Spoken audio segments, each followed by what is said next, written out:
It's So, important to me to try and have everybody on the same page. yes. Even if for some people that might be too basic. No, I don't think it's basic for anybody, because all of us have learned so much from, so many of our own doubts and things you took for granted, but nobody really explained. Yeah. And you don't get these things in books either, this way. So I think it's been extremely helpful for everybody. I think across the board it has I'm glad then, mission accomplished. Yeah. It's been really, really good.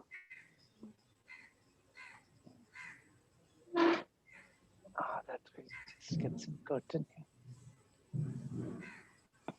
Okay, that's good.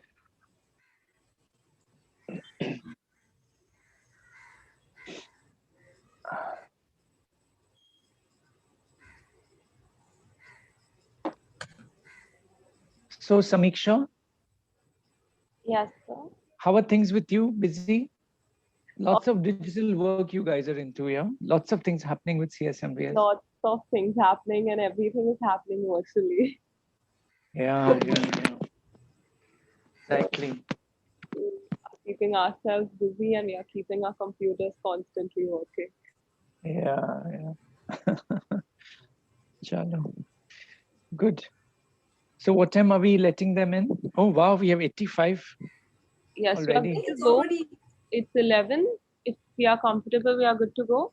Sure. Yeah, I think so. Okay. Great.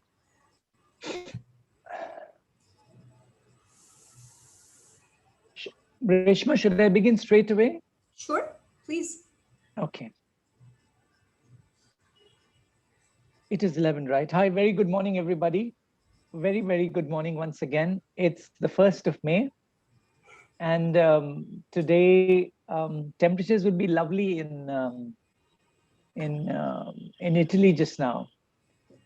And I suppose Palazzo Farnese will be bathed in a lovely summer light. People would have been in holiday mood there, but I think with this COVID all over the country, I think a little moment to acknowledge that it is a global issue, and like so many things in the world, whether it is the world of art or whether it is the world of technology, all these things spread around the world and impact our lives. So do these manifestations of nature, the malatie as they call them. But we know that the human spirit will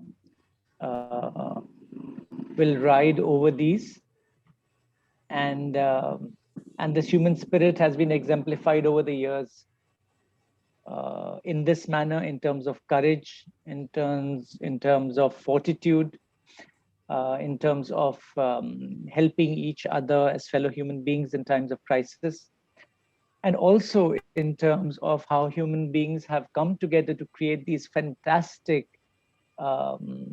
architectural marvels and these exquisite paintings that adorn everything from personal shrines in homes to these big palaces. And today, to speak about one such palace and about the paintings in such a palace in Palazzo Farnese is our now becoming our very likable Reshma Nayyar. We love your talks, Reshma. All of us are gaining so much from it. It's the way you create this lovely step up to understanding things. And it helps to remove the cobwebs from our minds, but also bathes us in this lovely light. This lovely, beautiful light, which Italian artists are so famous for. Also, the lovely northern light. Reshma Nayyar, we have more than 100 participants already, and I request you to please deliver this talk, which has been organized by the initiation of the Italian Consulate General, the Italian Cultural Center. and the CSMVS Museum with support from Citi India also. Reshma, please. Thank you very much.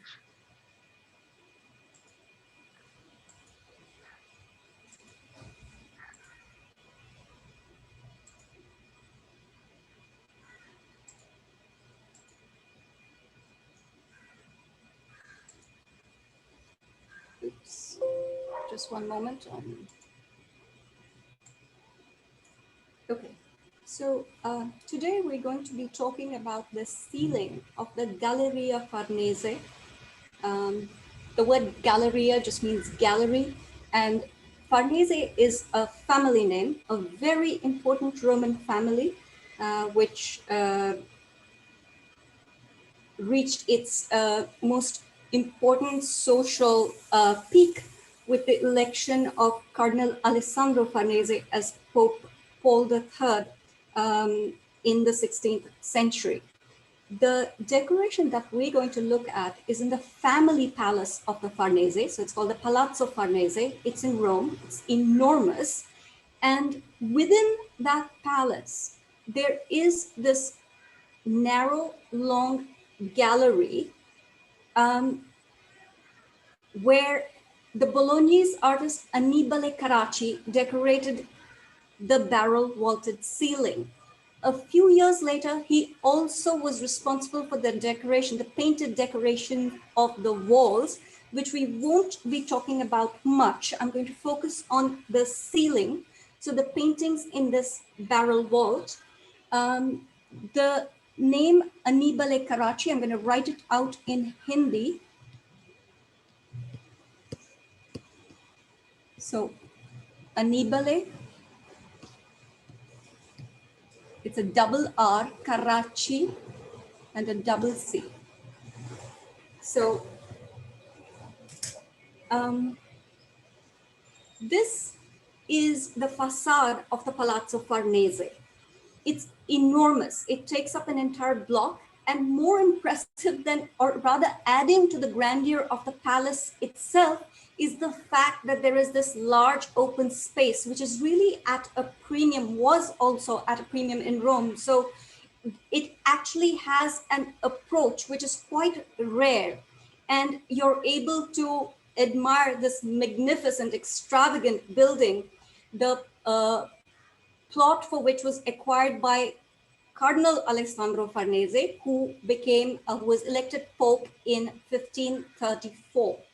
Okay.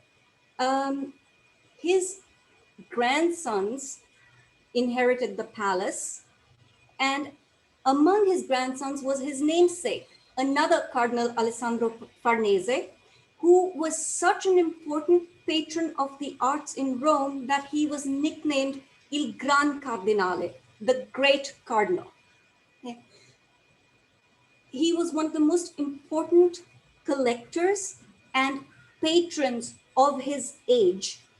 And his great nephew, Cardinal Odoardo Farnese, was the patron of the ceiling that I'm going to be talking about today. So I want to first situate the location of the Palazzo Farnese. This facade that you see is of an enormous block-like building. I'm sorry, here. So this is the facade. This is the facade over here, and you can see there's a central courtyard. The palace extends. There are gardens. There's the river Tiber, and across the river, this portion was a smaller villa. So it was outside the main confines of the city, which was built by a very wealthy Sienese banker, Agostino Chigi, and acquired by the Farnese family. Okay, so across the river, so this is the facade of the Palazzo Farnese, and across the river is what was originally the Villa Chigi, but once it was acquired by the Farnese, it was called the Villa Farnesina. Okay, now let me just, oops, I'm so sorry, I'm going the wrong way. Okay. before Annibale Carracci came to Rome, he worked in Bologna along with his brother Agostino and their cousin Ludovico. The three Carracci had opened an academy. They worked together. They had important commissions in Bologna, and one of the what you're seeing, the image you're seeing on the screen, is a detail of one of the important friezes that the three Carracci executed in Bologna. This is a scene from a cycle on the founding of Rome in what was at that time called the Palazzo Manani. I want you to just look at a couple of things happening here. So it's painted, and it's painted as if there's a narrative episode that we're looking at, as if there are stucco or marble sculptured decorations, and as if there are these little putti who are positioned on either side of the painted narratives. The putti and the sculpted figures are also fictive, they're painted.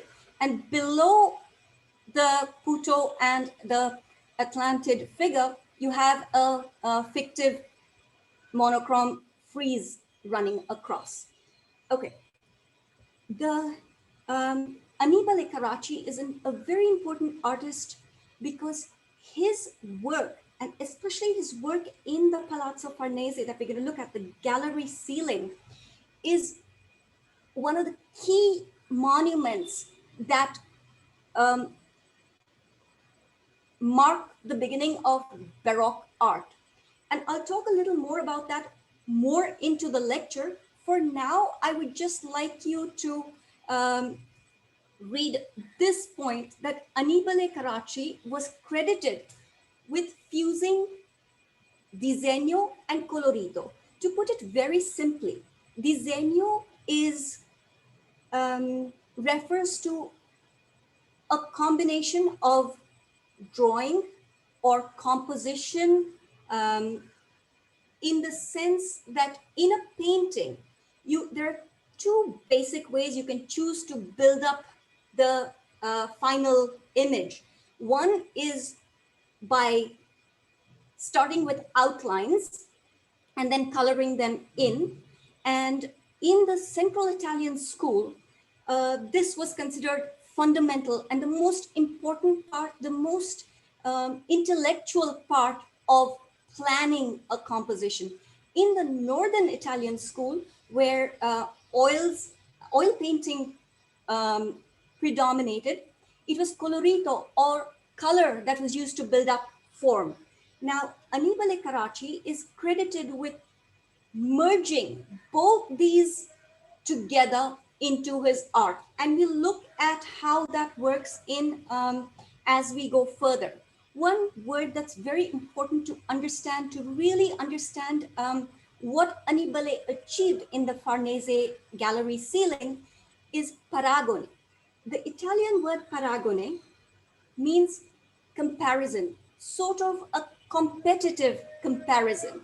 So it could be used, it was used in theory for literature, comparing art and literature. So which was more evocative, art or poetry or prose? Within the different arts, which was superior? Was it sculpture or was it painting? And there were theoretical debates on this with different takes. And today we'll get a sense of what Annibale's take on that would be. There were also debates, a paragone between disegno and colorito. So which was superior? As I told you, the Central Italians considered disegno the superior component of any artwork, whereas in Northern Italy, colorito was considered the superior component. Okay, so in the Palazzo Farnese, there's a very small room that was the study of Annibale's patron, Cardinal Odoardo Farnese. So when Annibale was called to Rome, The first ceiling that he decorated was of this small room, which I'm not going to go into detail. I will just point out that we have seen divisions of the ceiling like this before in this series, in the Camera degli Sposi, in the Camera della Badessa in Parma, where there are architectural delineations of the painted, um, basically outlining the painted compositions, and there are monochrome paintings simulating usually low relief sculpture. So once Annibale completed this, he began work on the Galleria that we'll talk about.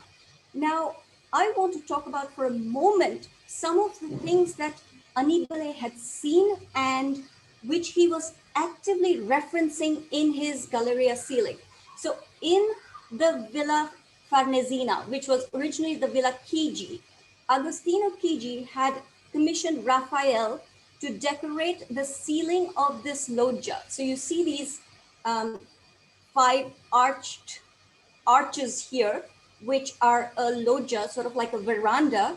And within it, the ceiling had been commissioned to Raphael. So Raphael, along with his workshop, had this decorated.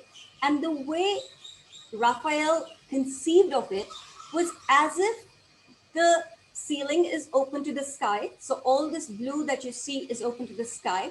The divisions are marked out with fictive bowers. So I'm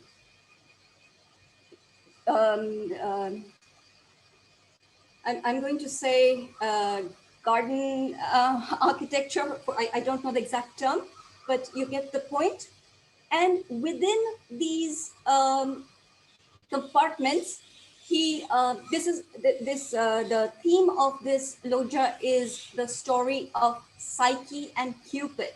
So Cupid, the son of Venus,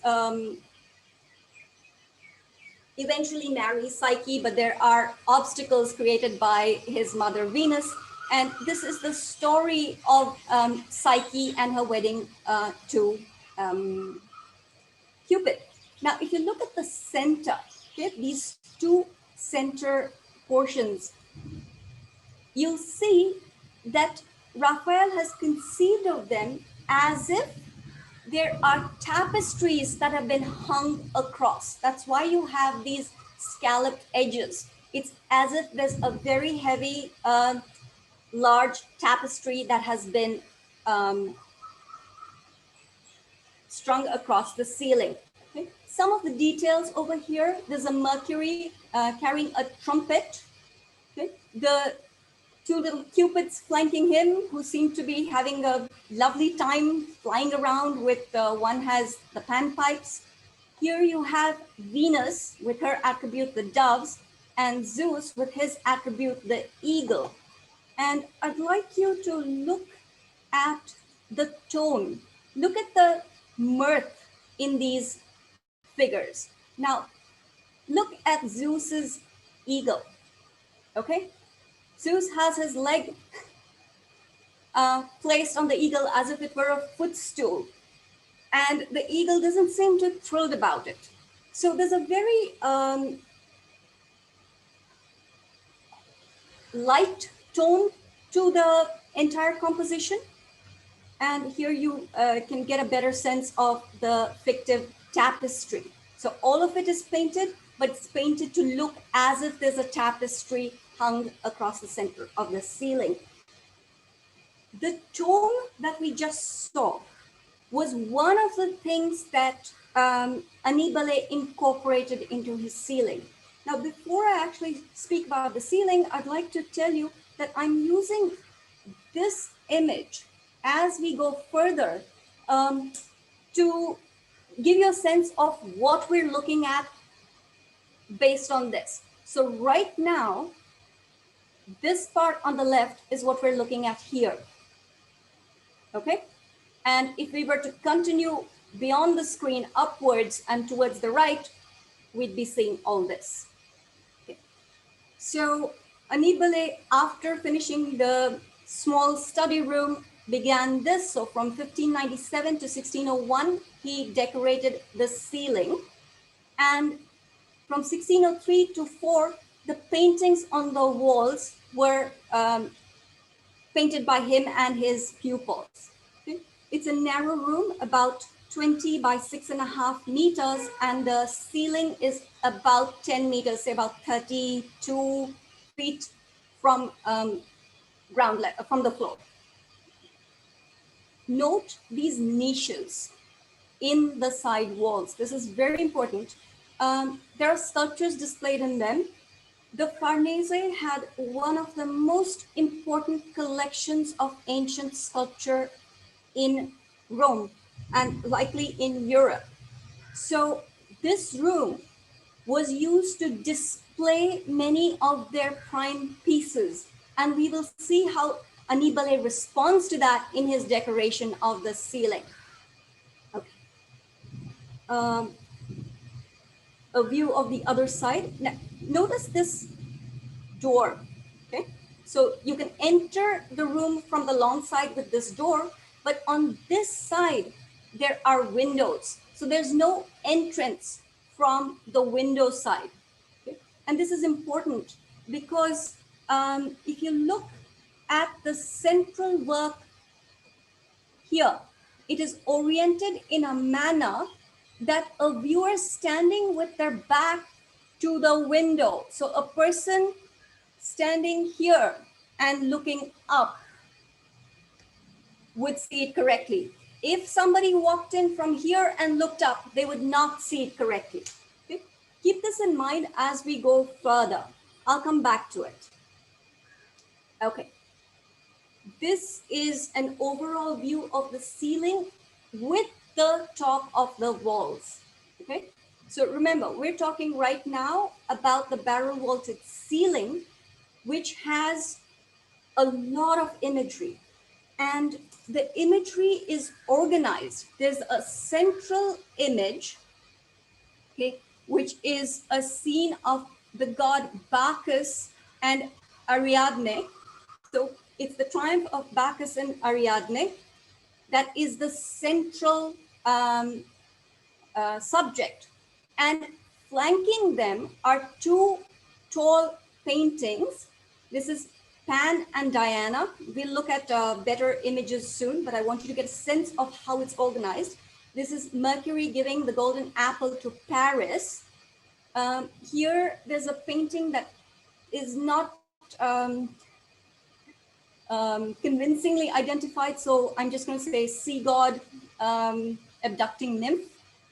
And all these,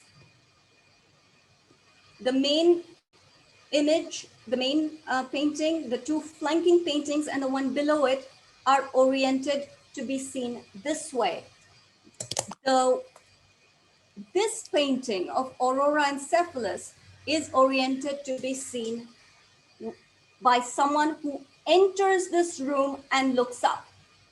Okay, so they will see this painting correctly, whereas the person standing at the right will see this correct, excuse me, will see this correctly, and the two flanking paintings correctly. Okay, it doesn't really matter if you don't remember what can be seen correctly from where. The point I want to make is that a viewer had to walk around the room and keep walking around the room to look and at the imagery and understand what was going on. Okay. Reshma, may I just ask Sure. one thing? We are wondering, these visitors that you are saying who walked into these rooms, Yes. who was this gallery made for? Who were the visitors they envisaged? Okay. So this gallery was an important room, the main room in the Palazzo Farnese, which belonged to one of the most wealthy families and important families in Rome. A cardinal was the patron. So the people who would enter there would be the guests of the cardinal. And that would include artists, because artists went and studied it. Okay, so wealthy collectors, patrons, and um, artists. These are the main visitors. Thank you. Thank you very much. No problem. Okay. Um, at the lower right, you'll see a detail that I have blown up on the left. Okay, so there's a fictive bronze medallion, and on its left, there's an ignudo. We've seen this kind of ignudo figure seated on a block in Michelangelo's Sistine ceiling. We've seen Michelangelo's, in the last lecture, Michelangelo's ignudi held between them, the pairs of ignudi held between them fictive bronze medallions. So, and the prophets in the thrones below the ignudi were flanked by Atlantid Huti. So here you have Annibale looking at the Sistine ceiling, taking elements from it, but creating something totally new, but so obviously derived from the Sistine ceiling that anybody who was aware, who had seen the Sistine ceiling, would immediately get the reference. Okay, on the right, an early drawing for an idea for the long sides of the vault. Okay, and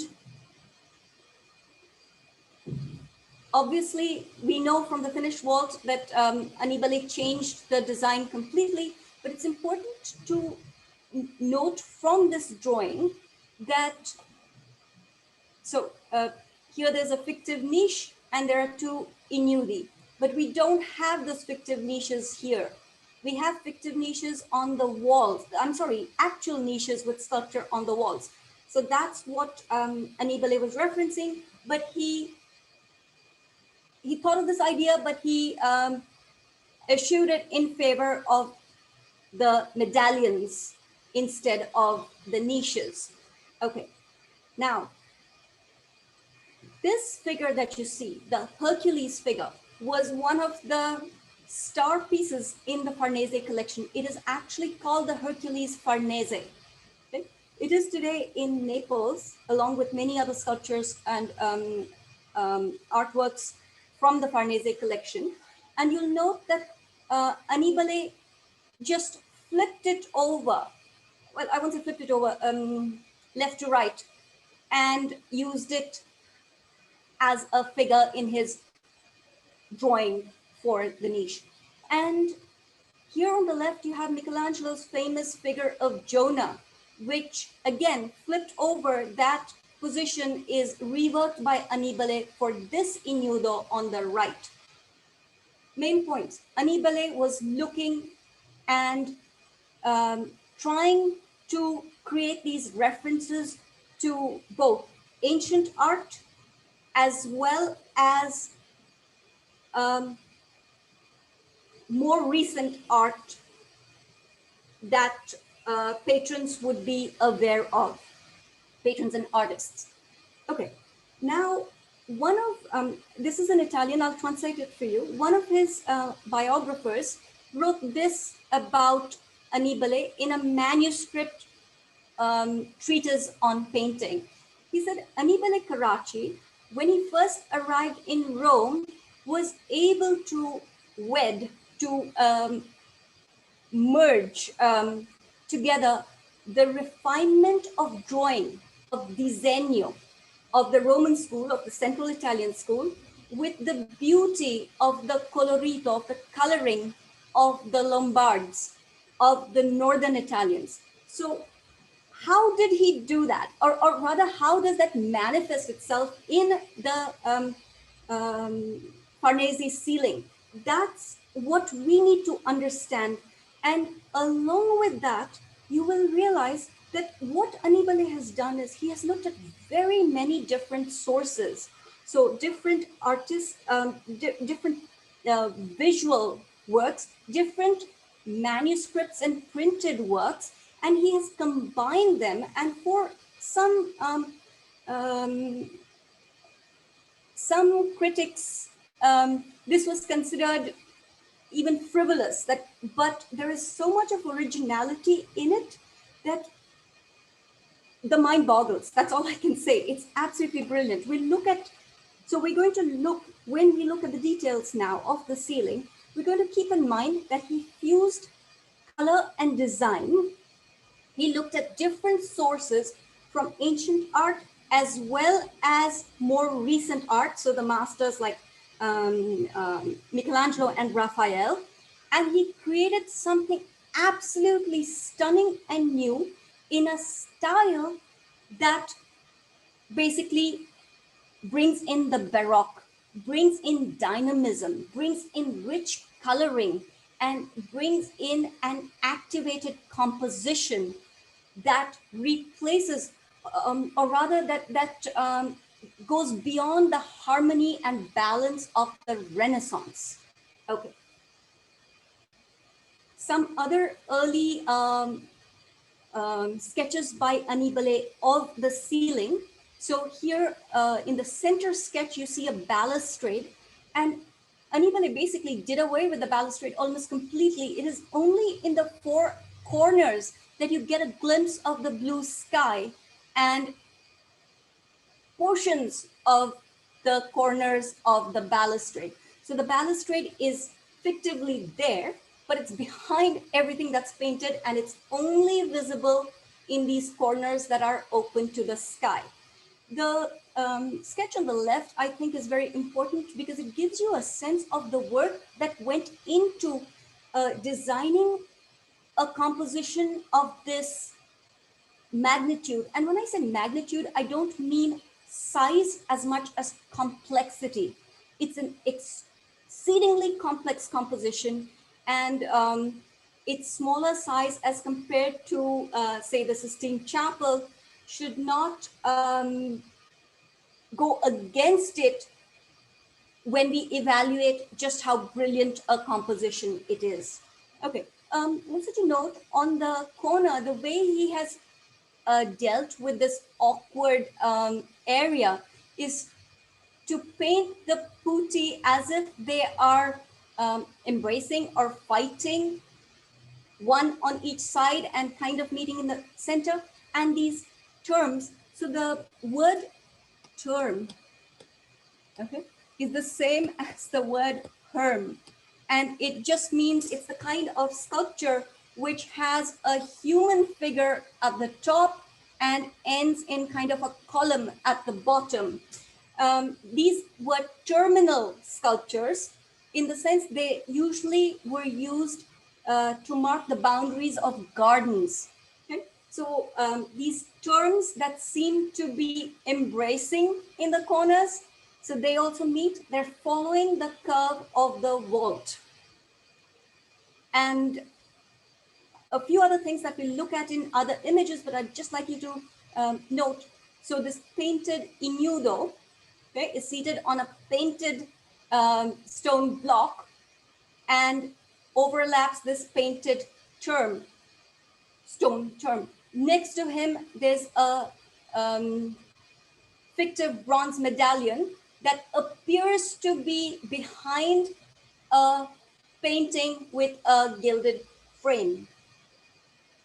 Okay, the ceiling, another sketch by Annibale in which he is only concerned with the framing, pun absolutely intended, with the frames of the painted compositions. He's working out over here how the framework should hold together, should bind together the painted elements. If you remember from the last lecture for the Sistine ceiling, we saw how Michelangelo did that. He used something called quadratura or fictive architecture to delineate the different spaces. Annibale uses something very different. what he has done is painted his compositions as if they are easel paintings that have been put on the ceiling. Okay? So what we're looking at here are all frames for easel paintings, and fictively in front of those frames are the terms and the inudi. Okay, this is another view of the same two images. The central image. Okay, so note the frame, the fictive frame of, because all of this is painted. Okay, the fictive frame is as if it's made of stucco or stone, and the central image is the triumph of Bacchus and Ariana or Ariadne.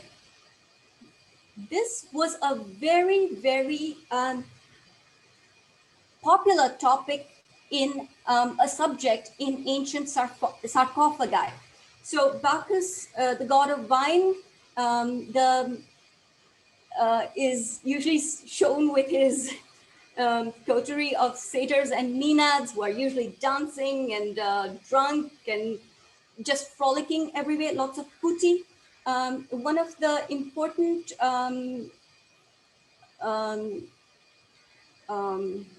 excuse me, one of the important events in the story of Bacchus is his wedding with Ariadne. And in the central painting of the Farnese ceiling, you have Bacchus in his chariot, drawn by these big cats, and Ariadne in her chariot, drawn by, I think, rams, and they are preceded by satyrs, including Silenus, who is drunk and toppling over, and putti, who guide them as they process across. This is actually Bacchus on his, supposedly his return from India.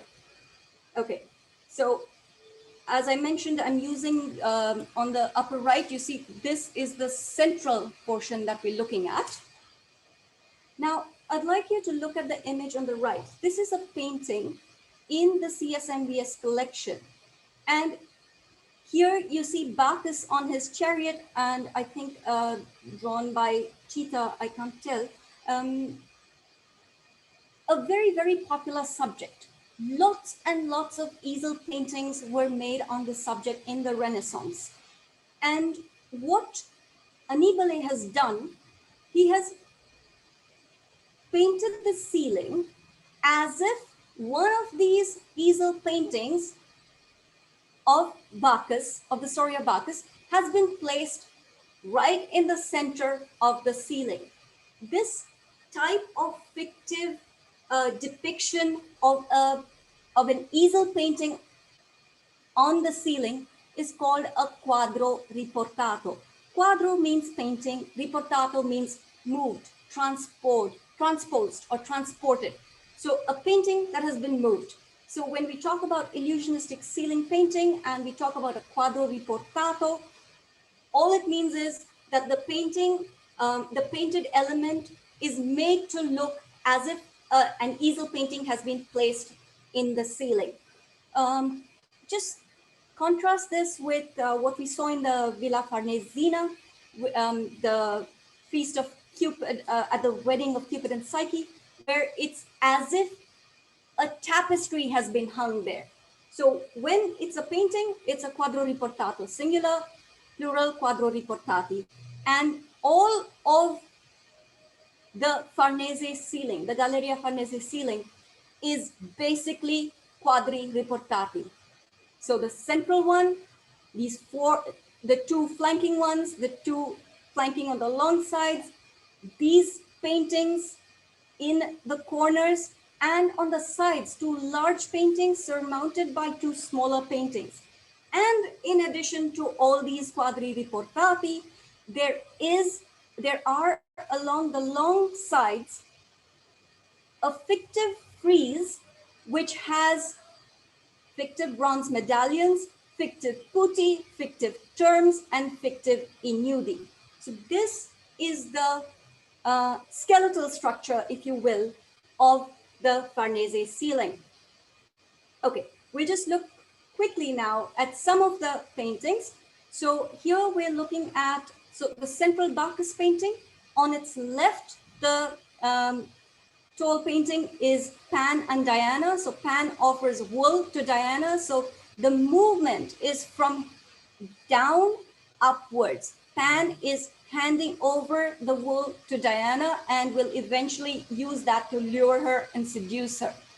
And here on the right, so on the right of Bacchus and Ariana, is Mercury, who holds a trumpet. Normally, Mercury holds the caduceus, which has two entwined snakes on it. But here he holds a trumpet, so it's an allusion to the Mercury we saw done by Raphael and his pupils. So Mercury reaching down with the golden apple and handing it to Paris. Okay? The movement from down to up along the diagonal, the movement from up to down along the diagonal. These kind of compositional devices activate the entire composition. And we will see how Annibale included numerous such implied movements through gaze and gesture within specific components. So what we're looking at right now is within a specific quadro riportato. There's the down to up, and then there's an up to down in another quadro riportato. But sometimes across different paintings, there are resonances and references too. Okay, the long painting. So over here, below and above the central Bacchus and Ariadne, you have these long paintings. So the long, I'm calling them the long paintings, but what I mean is the flanking paintings above and below the central Bacchus and Ariadne. These are the ones that overlap the fictive frieze of the Galleria, of the Farnese ceiling. And here you can get a better sense of what's going on. So the frieze, okay, I'm sorry, the medallion, fictive bronze, little putti that are playing around here. Notice this ox head as if it's relief sculpture. The term that seems to be feeling cold and wrapping itself with its cloak, the ignudo, who turns around, and beneath the medallion, a disembodied head that might be a mask. Okay? Similar thing on the right side. I'm going to just one second.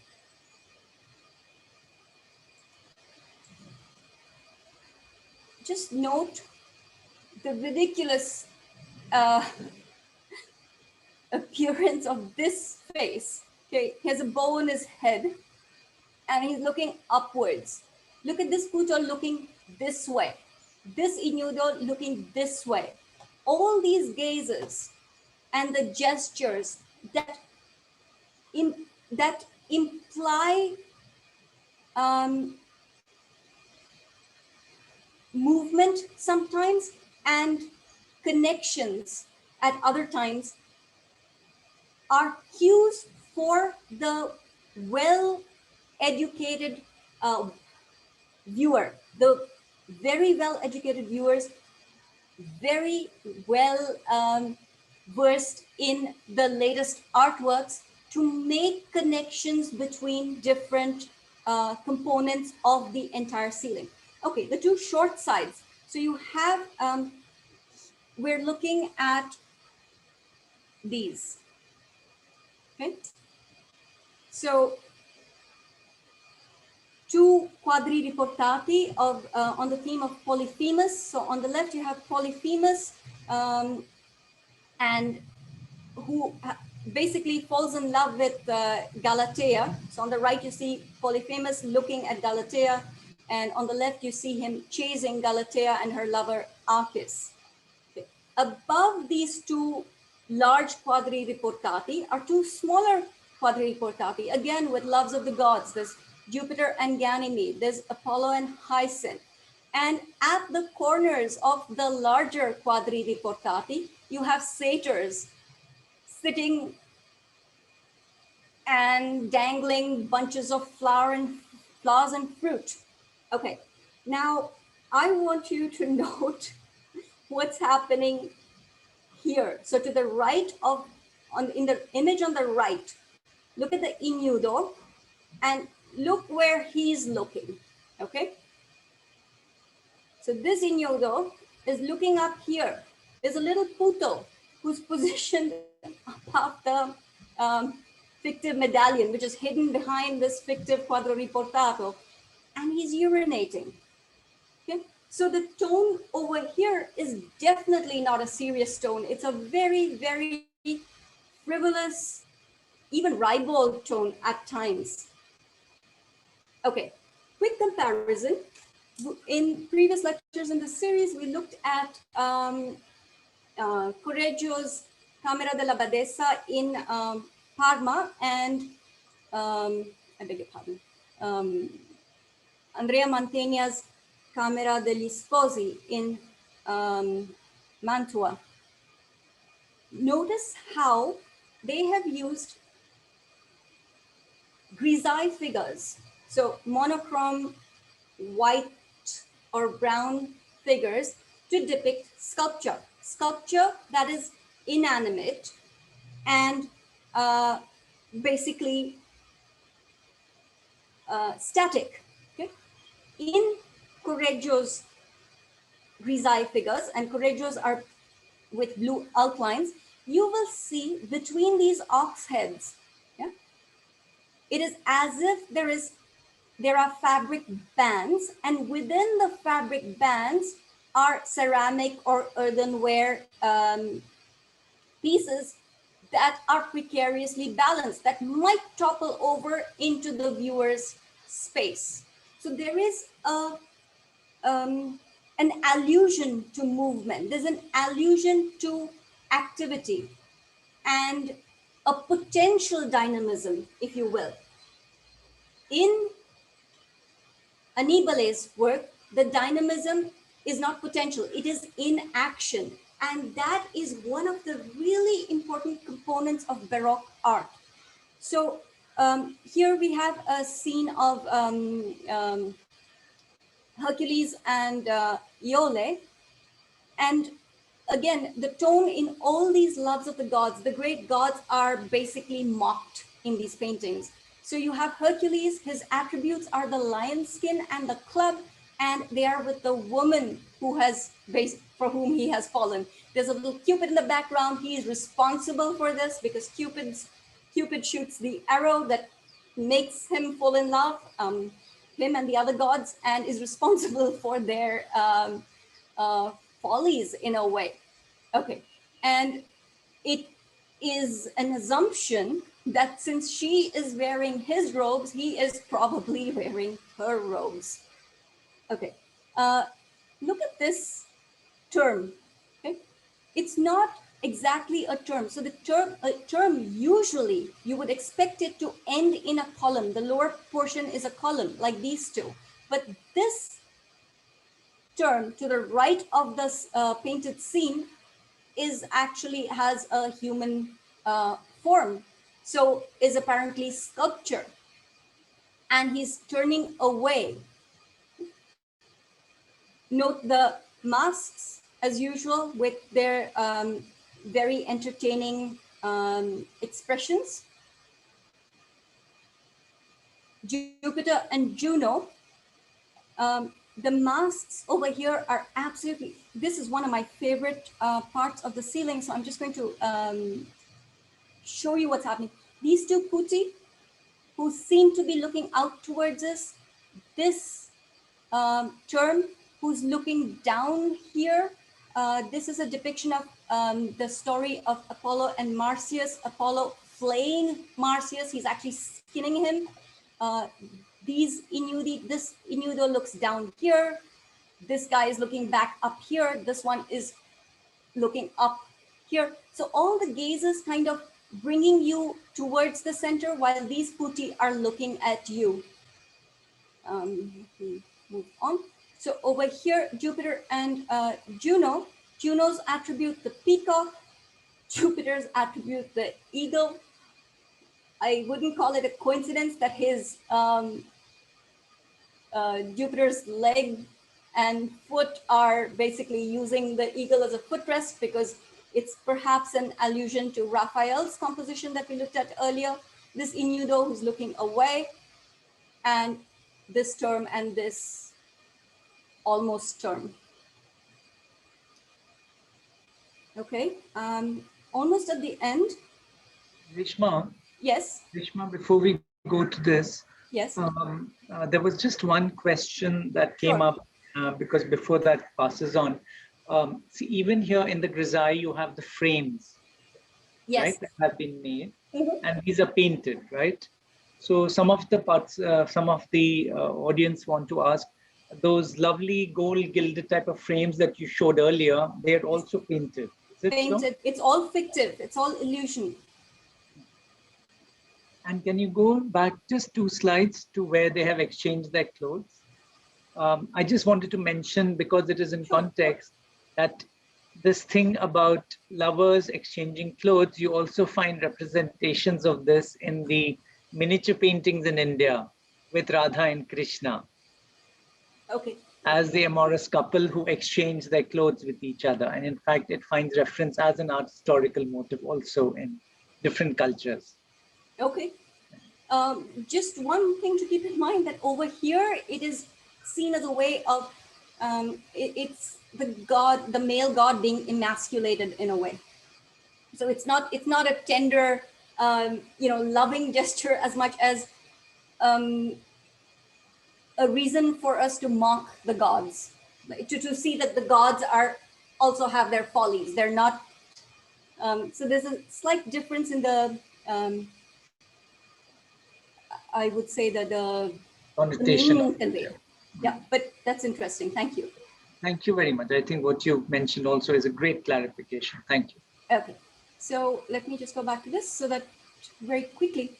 Okay, so I'm almost at the end. I'm going to take about 3 more minutes. The different textures. Okay, we talked about all, we saw the gilded frames. Here you have fictive stone, fictive bronze, fictive actual human flesh in the putti and the inudi. And I'm really not sure how I would characterize this, whether it's a mask or it's supposed to be some kind of satyr or something. And fauna. Okay. Notice the foreshortening of this Puto's foot. It's absolutely stunning. Okay? So these are small elements that you have to look carefully to see them, and notice what they're up to here. Their gesture. We've seen that gesture in the Sistine ceiling, in what is perhaps the most important panel of the most important religious space in the Catholic world. And here is Annibale using it for these 2 little naughty putti who are basically reaching out to each other from each side of the medallion. Okay. Also note the Atlantid figures beneath the inudi in Michelangelo's work and how they are transformed into terms by Annibale. Okay, we finished with the ceiling. Last 2 minutes for the walls. Okay, there's a reason I want to talk about these images. So it's not the ceiling, it's below the ceiling on the short ends of the hall. There are 2 paintings. So here and the opposite end, and these have to do with Perseus.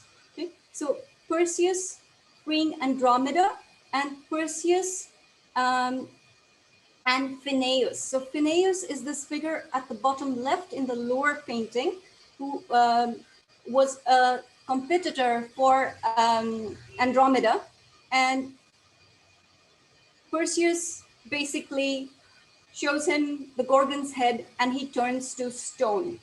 Okay? Allusions to ancient sculpture. So for Phineus, this is the Belvedere torso, and for Perseus, the Apollo Belvedere. Any erudite visitor, any artist looking at this painting in 15th and 16th century Rome would immediately make these connections. There is no doubt about that. What's interesting is that here you have, in a way, almost the key to deciphering Annibale's ceiling paintings.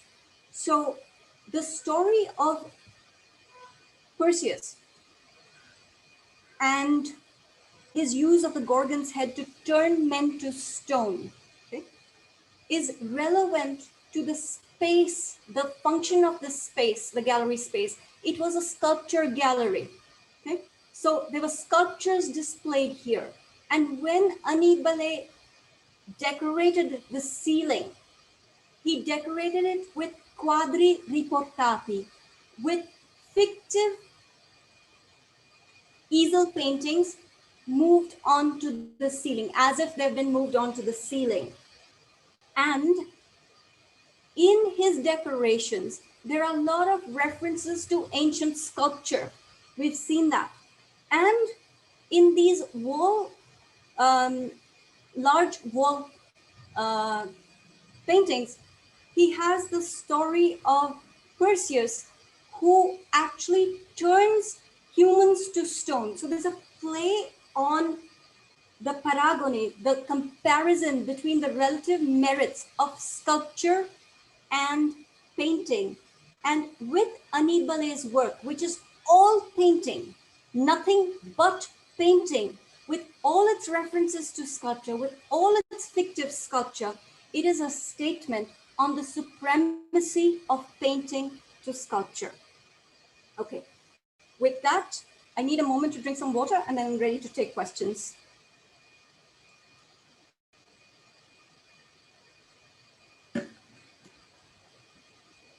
So just as a recapitulation, Reshma, in terms of the illusionistic aspects in this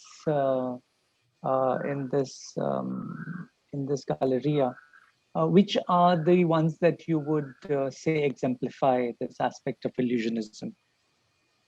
This is like it's like a recapitulation, just to close the talk. Yeah. Let me just share the screen again, and I'll tell you. For me, there's one specific. It's the Jupiter, and it's this part. So the illusionism over here, okay, the different textures, the gazes. I mean, at some point, even this figure, which should be a term but is not. So you're expecting something and it turns out to be something else. That makes you wonder what's going on, makes you try and interpret it, try and understand it. So the illusionism is not just at a visual level, it's also at an intellectual level where you are thinking about what you're looking at and trying to understand how it fits in not only into the ceiling composition, but also into this history of Renaissance and ancient art that contemporary viewers were immersed in. I see. And how dramatic is the illusionism of the sky, as if you're looking through an empty roof into the sky? Would you say that's part of the illusionism, or is it just one? So it is. It's a very. It's very minimal. So I think this. Okay, let's look here. So the sky that you see in this entire. Let me just. Especially when we look up. If you have that slide where we're looking up. Yeah. This one. So it's only here, which is outside of the slide, and here, that you get a sense of the sky. Otherwise, it's just filled with the quadri riportati. It's just filled with these easel paintings up in the ceiling. So the sky is not a main element. That said, there is a lot of scholarship which is quite complex on the meaning of these putti that you see on the sides, because one of the early biographers in the 17th century basically based his interpretation of the entire ceiling on these paired putti. So if you were to go really deep, there would be more of a significance. When it comes to the illusionism, I'm going to say it is minimal. It is there, it gives you another aspect of illusionism, but the primary illusionism is between sculpture and painting. This where you're shaking your head trying to understand, is that sculpture, is it painting? More than, is this the sky and how does this fit in the sky? So I see. And while we are onto this, Renuka Bhatt just wants to clarify that, requests you to clarify that the term, you call the term and the inudi, she's saying, how are they differentiated in form? the terms from the inudi? Okay. Let me just go to Michelangelo's Ignudo very quickly. Okay, so here on the bottom left, you have Michelangelo's Sistine ceiling, one pair of his Ignudi. Okay? The word Ignudo just means a nude youth. Okay, so Ignudi is plural, nude youths. And when Michelangelo first painted them in the ceiling, nothing like that had ever been seen in the history of art. But after that, it became very popular. And they became, Annibale here is, he's not referencing Michelangelo's Ignudi. He's not only referencing them, he's actually using Ignudi in his composition. And when I say Ignudi, not just as in the nude youths, but the type of nude youth that Michelangelo used in the Sistine ceiling. Okay, so these are the Ignudi. There's no two ways about it. Behind the Ignudi, the figures that you see, okay, are again, let's say the one on the right is definitely a youth. He's not bearded. He's a nude youth. So if you were to use the term nude youth for him, that is correct. But if you look at the form, he's a sculpted figure. He's not painted. Okay, the Ignudi are painted, fictive sculpture. He's painted to look like sculpture. And terms, actual terms, were sculpted figures that had the upper halves that were human, usually males, torsos, and the bottom halves were just pillars, okay? And they marked usually the ends of gardens.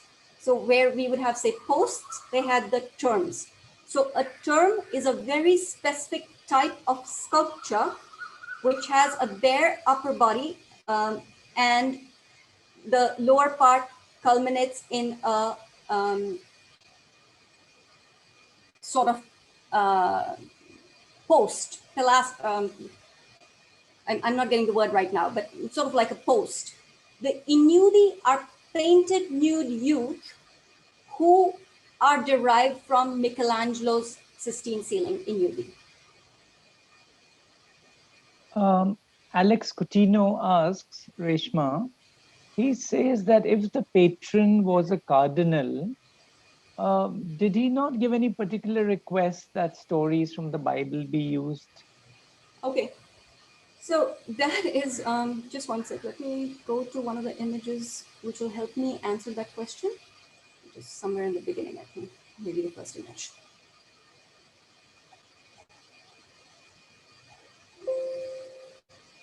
Okay,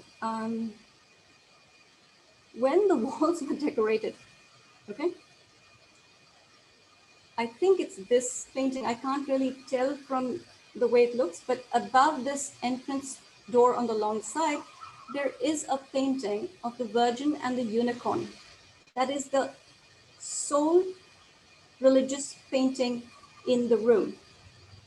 There are two things to keep in mind when you look at works like this. One is that there is in art and literature of the time there was a trend to moralize the pagan myths. Okay? So, in a way, there are actually interpretations of this ceiling with all its folly and the gods basically falling off their lofty perches as being a warning that don't do this. This is not what you should do. Okay, so that's one way of presenting it, and that was done right from the time it was created. That said, in the case of this particular patron, um, he has he had commissioned other works that have equally they focus on eroticism. So it is quite uh, risque overall commission, but it's also a private palace. It is not a church building. Okay, this was a residential palace. Even though it was owned by the cardinal, it came to him from his family. It was not um, related to the church in a direct manner. So I hope that explains it. Yeah. Yes, Reshma, I think, yes, it does very clearly, actually. There's one from Apurva Iyengar. Is there any information on the drawing and measurement tools used for transferring the perspective lines from the sketches to these enormous ceilings? I'm sorry, I don't know. There probably is a lot of literature on it, but I'm not aware of it. There's just one related tangential factoid I'd give you. I think it was a cardinal in Rome, one of the important patrons in Rome, had about a collection of 600 drawings by Annibale for this ceiling. So Annibale created many more than 600, but there was one collector who owned about 600 of them. Mm-hmm. Yeah. And that would probably have included all different sizes and yeah. But I'm sorry, I don't know the answer to your question. No, but yes, Reshma, there are drawings. There are drawings available, and these drawings are dispersed in different parts of the world. Oh, there are lots of drawings. Yes. Also for in terms of for pouncing and for other things. I'm not aware of those. Yeah, yeah, so I don't know. And they are usually on paper. And in fact, the technique that Annibale used for his it was a bluish gray paper from what is available in different places, and he had used a wash. Unlike just a charcoal powder for pouncing, he would use a wash with carbon black and red ochre. Okay. And then he would make these. I'm sorry, when you finish. No, that's fine. So there are these things available in different places. Yeah, I should mention. And as far as transferring the perspective lines is concerned, that was usually not done through the cartoons. That was done with those strings, and they would. I think the question was more about the pounced kind of drawings, whether there are any, and I don't know. But I will mention, since you mentioned because Apurva is an architect, I think she's also talking actually, for which even I don't have an answer, Apurva, is that she's saying information also on the measurement tools used. But there is actually every atelier or bottega, everybody had they had the set of measurement tools. But if you want, Ms. Iyengar, we will send you the the set of tools that are recorded as having been used to create your. There were dividers, there were like compasses and things like that. So we will send you information on that. Okay, I will just add one thing, since you mentioned the colored paper with the highlights in the drawings. That's actually quite a Venetian, northern Italian technique, where the emphasis is more, because the central Italian technique is on drawing, the outlines, the shading with chalk. Yeah. So Annibale was thinking, he had traveled to Venice, he had looked at Titian's art, Veronese's art, and his drawings in general also include this highlights and colored paper. He was thinking in terms of color. So this gives you a good idea of why he is so important for this, and credited with fusing disegno and colorito. Mm-hmm. True. And then as far as these, Ms. Dias asks that She says that she has not seen any paintings or living artists that match to these. I'm sorry, can you repeat that?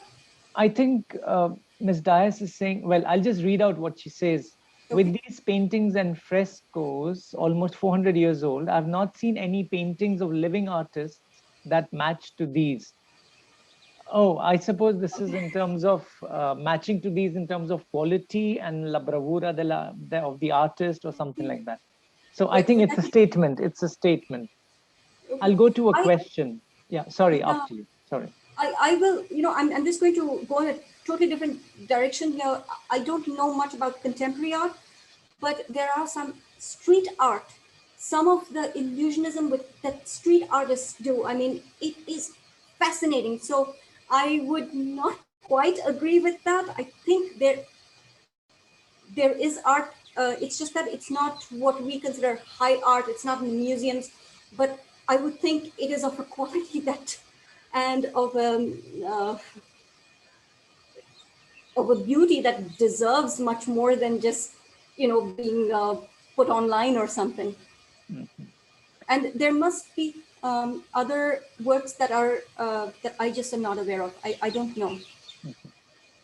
And so when we're talking about these beautiful paintings, so are we saying that the whole ceiling was actually plain semicircle, just a plain surface which has then been embellished? That is my understanding of it. I haven't, so I've been there once. You get very little time. I haven't, you're not allowed to photograph. So it's what I've read. My understanding is, yes, it's a barrel vault and everything you see is painted. Yeah. In fact, I think it'll help the audience to know that this is now the French embassy. In fact, it has been the French embassy for a very, very, very long time. Yes. And in fact, that is why even the restoration of this Reshma was done, commissioned by the French embassy, of course, under the supervision of the Superintendenza there, and support from another group. And this was done in 2014 and 15. It took about 1 year for them to conserve this. Even though the restoration, actually right from 16th century, there were restorations. And then in early 1900s, there were 2 phases. And then now.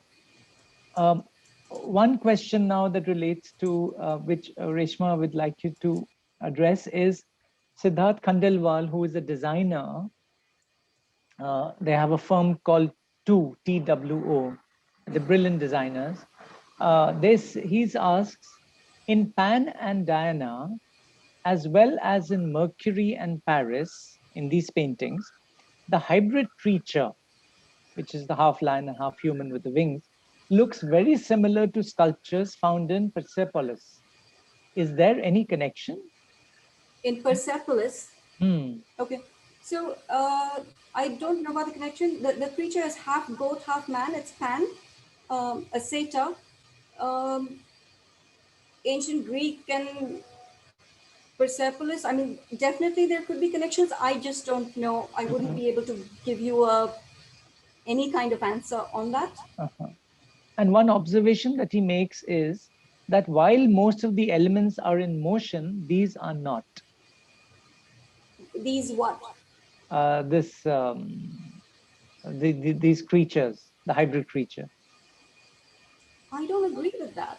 I actually do think, just one second, let me just open that. Most of it is in motion.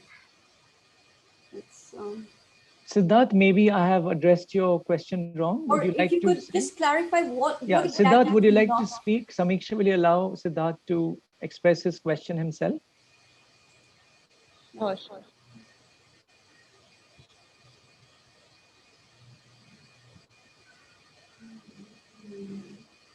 Okay, Sushma asks, did Carracci do this with help? And how many years did it take to complete? Yeah, so I think the credit needs to go to Annibale Carracci, but he had pupils who helped him. Yeah. His brother Agostino, in fact, if you think of the central Bacchus in Arianna, the above and below the longer ones, I think are credited to Agostino. Hi, good afternoon, Anupam and Reshma. Hi. Hi. Can you hear me? I'm Siddharth here. Yes. Hi. So I think my question was to the four corners. If you see on both these paintings, you have these four Let me hybrid just creatures. pull up are you talking about the Pan and Diana? Yes, Pan and Dinah and Mercury and Paris, both of them. Okay, let me just get that slide and then you ask the question because it'll be easier for me to follow. Sure. Okay. So if you see the painting, the four Ah, corners have yes. these four creatures, right? Okay, these are sphinxes. And these are, I would say, yes, they're absolutely static. They are meant to be sculpture that is not activated. I mean, they're represented, I won't say meant to be because I don't know what they were meant to be, but they're represented as if they're purely decorative elements. They are part of the fictive frame. Okay. Okay? Thank you. Okay. Thank you very much, Siddharth. Thank you very much. Thank you so much. And that was a Reshma. sharp observation. Thank you. Okay. Talking again about the barrel roof, Yes. are the ends flat or curved as well? I think they're flat, but I don't know for sure. I think they're flat, but I don't know. Yeah, I don't remember also. Usually when you go to these places, you know, you see so much, you don't see all these details. And because we are talking about it now in this lecture that we're looking at all these. Yeah. I don't remember Mrinal either myself, what, you know, whether. So, But usually the ends are flat actually. I think they're flat because I think I can kind of see the curve of the vault, kind of, but I don't know. I could be wrong. Also, actually, now that I look at it, see, this is a good indicator. The frame here is slightly curved. So I don't know whether that's his illusionism or it's actually following the shape of the vault. So I don't know. Sorry. Yeah, but actually when the barrel wall curves, it just then comes and then the vertical just falls down. So that way. Well, if you look here in the center of the Bakasan Ariana, you see very clearly that, you know, the curve of the barrel vault. Yeah. And there seems to be something similar, a curve, but Yeah, maybe we're getting a question wrong. So no, I think the question is very valid. It's a good question. no, I'm saying maybe we are interpreting the questions wrong in terms of are the ends flat or curved? What exactly does that mean? Before I say anything further, I'd like to just warn everybody that when you look at photographs, sometimes there's a distortion in the photograph. So, you know, it's really, unless there's an authoritative answer, which I don't have, or you actually see and it's not illusionistic, you're able to tell, this is quite a tough question to answer. Something about Nandan Joshi asks that, well, how he brought design and colors while creating. The main part is what makes it authentic to Annibale, his technique. Is there anything particularly authentic to Annibale, the way he did it? Okay, let me just, actually, one sec. Okay. Look at Michelangelo's creation of man on the left here. Okay. Look at the color palette. Pastel, muted, right? This is a typical fresco color palette. Now let's go to, where do I have that? Yeah. On the right, this is the CSMVS work. So rich easel painting colors. And the image you're looking at on the left here, okay? Don't go by the coloring here. Go by the coloring that you see on the top right in this little thumbnail kind of image. So I'm going to go there now. See, okay, yeah. What you have here is Annibale painting in fresco, but using the kind of rich colors that you find in easel painting, oil painting, panel painting, and that is something very new for and very groundbreaking. Okay, so the his adoption of this richer color palette in frescoed works on this scale is a clear I, it's difficult to find the correct word. I'm just going to say deviation from Central Italian fresco tradition. Okay, it's a richer color palette. It's the kind of color palette you would actually find in easel paintings. And the illusion here is that these are all easel paintings. Yeah. One, let me just pull up the Mantegna and Correggio. Correggio is again a precursor of the Baroque, so he tends to have more dynamism, more color. But compare the color in Mantegna's works, the green outlines, the range of colors. It's more balanced, it's calmer, lighter, more pastel-like comparatively. Right. And Reshma, Yes. there are some who are asking about the masks. Are there any specific reasons for the masks in terms of, the way some of the faces have been covered and things like that? Yeah, so there's a rich tradition of using masks, and the masks have a meaning for sure. Let me see if I can pull up the images. So what the obvious reference that a mask has is to theater, to death. Remember, Bacchus is the god of wine, okay, Dionysus. And when you are drunk, you show a different face of yourself. And the myth of Bacchus is you find it on a lot of sarcophagi, as we saw, is also related to the idea of rebirth, okay, of death and rebirth. So the mask as being something different, something new, has a lot of connotations. I am not able to give you a proper answer on that, but yes, it has a lot of significance, much more than just, these are not just interesting, fun, decorative motifs. They are to be read along with the imagery, the main imagery. Mm-hmm. One thing I'd point out over here is that the masks in this composition, all of the ceiling, these masks are laughing and basically grinning, grimacing. They're of the same, they're basically in tune with the kind of imagery depicted of the gods basically making fools of themselves. These are not gods who are grand and to be worshipped. These are gods basically engaging in stupidity. And the masks are responding to that. Mm-hmm. And well, it is now possible to see all these paintings. Earlier, it was not open to the public completely. But now, after the restoration, it's been opened for the public.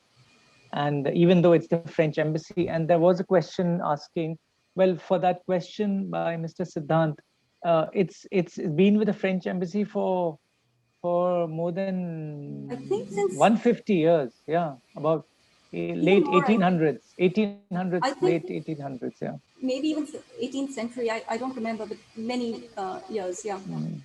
Yeah. I will just say this: if you're planning on visiting, you go online, make a reservation. You have to carry your passport. It's not easy to get a reservation because the office should not be in use, so it's restricted. But it's well worth the effort. Yeah. There are some who are asking about would you later on be able to send some references about some literature about the masks or about the palace? About the masks, I don't know. I can look for it. How about this? In the chat, I'll put my email address. And if anybody wants literature, let me just say this. There's a fabulous resource that, because of the pandemic, is even more accessible.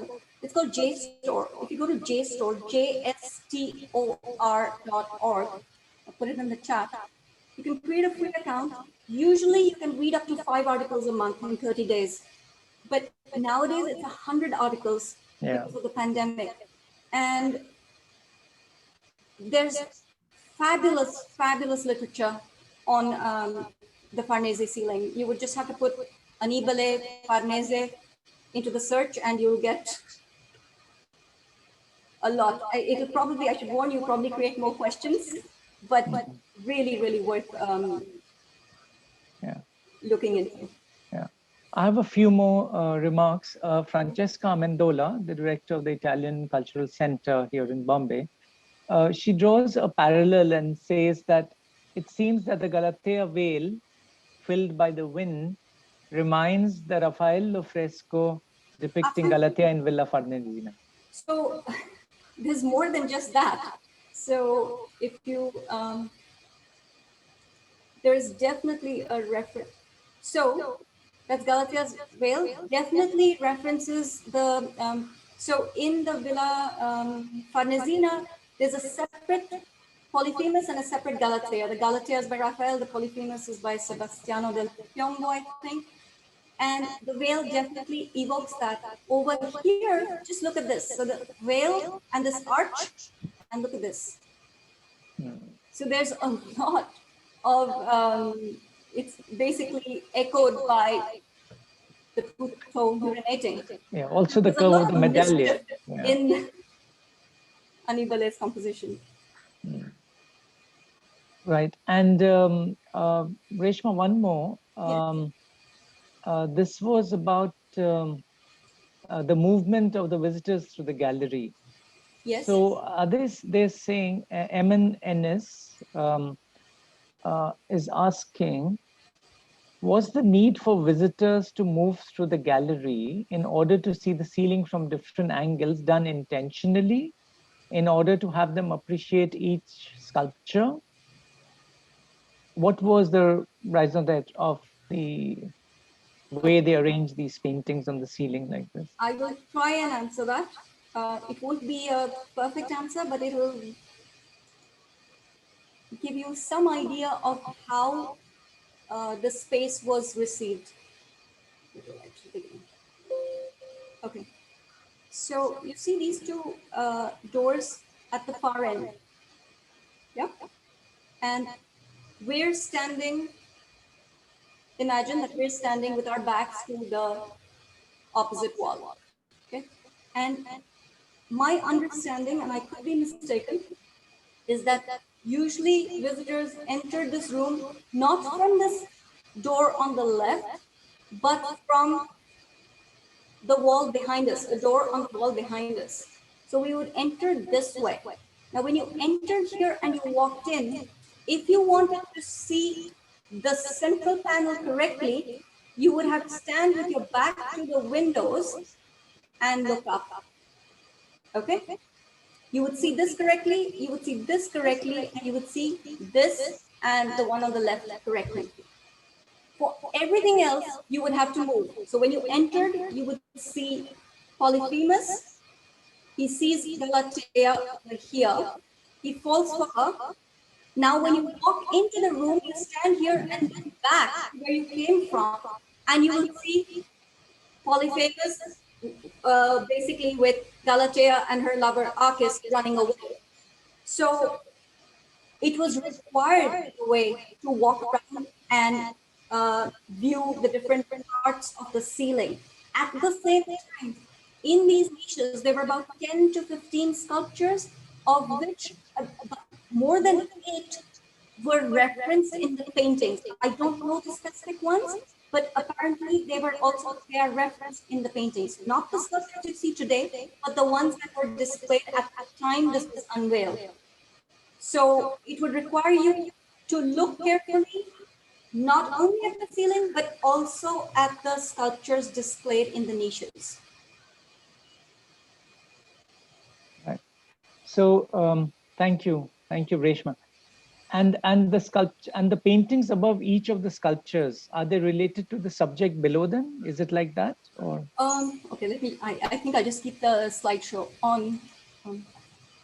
So there's one. We're talking about below this cornice now. We're not talking about the ceiling. We're talking about the wall paintings that were done a few years later. These two large paintings are the Perseus subjects facing each other. There's one Virgin and the Unicorn, and the rest of the paintings have to do with the devices or the coat of arms, personal coat of arms of different important members of the Farnese family. Mm-hmm. I should mention that in the year 1600, while Annibale was decorating the ceiling, there was an important marriage between Ranuccio Farnese and Margherita Aldobrandini, who was a niece of a pope. Okay, so this idea of the loves of the gods, there was a tradition in Italian painting of rooms of individual paintings being commissioned to commemorate weddings, and they would deal with the loves of the gods and similar themes, bride and groom, pairs of lovers. So that's one of the theories about what prompted the choice of these scenes, and it's one of the more convincing theories, I will add. Mm-hmm. Thanks. And I think the last two questions, because now we are right on time for the closure of the talk. Are these related to that, that dark patch that we see on the top right and the top central part of the painting? And another person has asked about the cracula on the painting. Well, this is just because it is at the time of the conservation, so that's a little patch that has been left, and it has been removed now. Okay, this one. Yeah, and the cracula is also because the roof had a lot of problems. So when the World Monument Fund, which funded that whole conservation effort that lasted about 1 year, that was the reason why some of the plaster had cracked and things like that. So it was basically for that. Reshma, that brings us to the close of the talk today. With your permission, of course, unless you have some remarks before you want to close the talk, I'll ask you to do that. And from my side, I'd like to thank all of you once again for this very, very lovely day. A good beginning to these second Saturdays, so to speak. Thank you so much, Reshma, and thank you, everybody. I would like to say something that has that's not connected at all with art. It's just to do with the pandemic. I've been fortunate. I have had my first vaccination dose. I would just request everybody, please, please, please, even if you're vaccinated, keep wearing your masks, cover your noses. Please cover your noses and mouths when you're outside. It's really important. So that's it. Excellent. Thank you. Thank you very much. Thank you. Thank you, Francesca. Thank you, everyone, for joining us again today. And we see you in 2 weeks. Reshma, what are you going to talk about on the Saturday? Another papal family residence, the Barberini Palace, and 2 of the ceiling paintings in that. Pietro da Cortona and Andrea Sacchi's ceiling paintings in the Palazzo Barberini in Rome. Very good. Thank you. Thank you, Rashmi. Rashmi is the project coordinator of the ConservArte Citi CSMVS Art Conservation Project. So she's been handling the logistics and other things for this. And Samiksha, a brilliant person at handling all the digital elements at the CSMVS Museum. Thank you, Samiksha. Yes, thank you. I would also say thank you to Iram Kazi from the Cultural Center. Yes. And yes. Rashmi and Samiksha. Thank you. Thank you very much. Bye-bye. Bye, everybody. Thank you for joining us.